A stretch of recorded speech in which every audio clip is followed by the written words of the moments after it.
লংগদুতে সড়ক নির্মাণের দাবিতে রাজপথে নামল হাজারো এলাকাবাসী।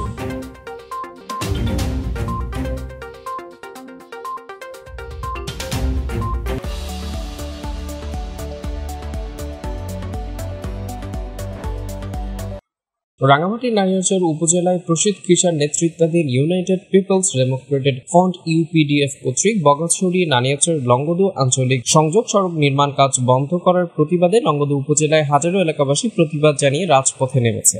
বৃহস্পতিবার দুপুরে উপজেলা পরিষদের মাঠে সড়কটি নির্মাণের দাবিতে মানববন্ধন ও প্রতিবাদ সমাবেশ করেছে স্থানীয়রা।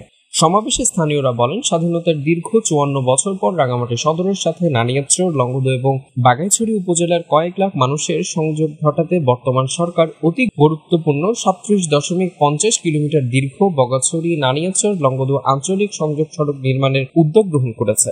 তখনই পাহাড়ের সশস্ত্র সংগঠন ইউপিডিএফ সড়ক নির্মাণ কাজে বাধা প্রদান করেছে। সশস্ত্র সংগঠনটি নির্মাণ কাজে বাধাগ্রস্ত করতে নানা ধরনের ষড়যন্ত্রমূলক কর্মকাণ্ড পরিচালনা করছে। কিন্তু সড়কটি নির্মিত হলে উপজেলার 3 লাখের অধিক মানুষের জীবন মানের ব্যাপক পরিবর্তন ঘটবে এবং ব্যবসা বাণিজ্যের প্রসার ঘটবে, শিক্ষা চিকিৎসা খাতের উন্নতি ঘটবে। অবিলম্বে সশস্ত্র সংগঠনটির সকল বাধা উপেক্ষা করে অতি সত্বর সড়ক নির্মাণ কাজ শুরু করার জন্য সরকারের কাছে জোর দাবি জানান বক্তারা।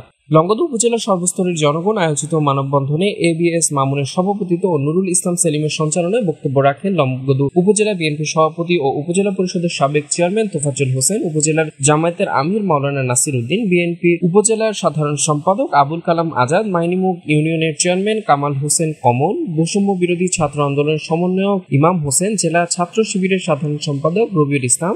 মানববন্ধনে উপজেলার বিভিন্ন স্কুল কলেজের শিক্ষার্থী, কৃষক, শ্রমিক জনতা অংশগ্রহণ করেন। Desk report, CCTV.